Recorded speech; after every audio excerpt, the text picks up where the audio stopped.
Is that a red flag? Should men typically steer away from those women? No, so okay, what I want men to understand is all of these things are valid concerns. And look at red flags as not I see it and I run. Look at red flags as I see it and I address it.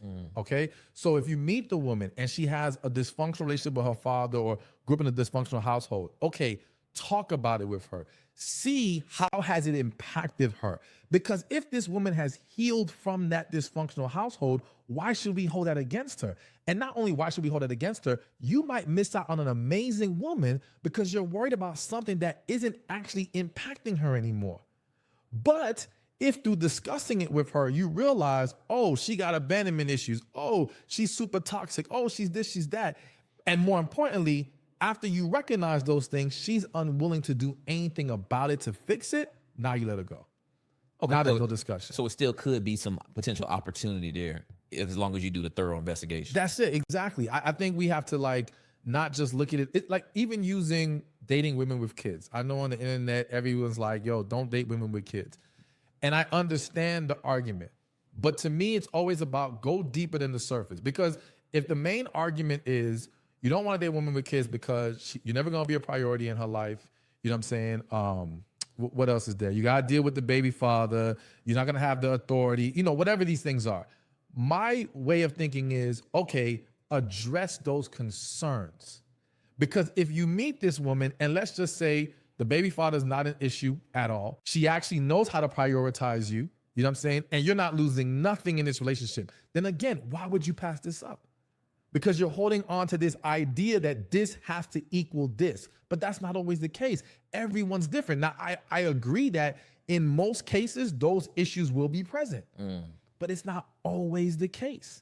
You know what I'm saying? And again, I think when we go a little further than that, when you meet the woman who is, there's a person that said to me one time, we make rules for people we don't like. All right. So essentially, when we really like you, we get flexible with the rules. All right. So even if she was a certain way with this guy and that guy, like I've seen situations where a woman could be a prude sexually with the last 5 guys she was with. And then with this guy, she's like a porn star. You know what I'm saying? So now if this dude would have went off of the reputation that she's a prude, he would have never even investigated the situation. But little did he know with him, it's different. You see what I'm saying? So to me as a man, I think you have to go further, go beneath the surface, and then you're either going to confirm your concern or see that your concern is not a problem at all.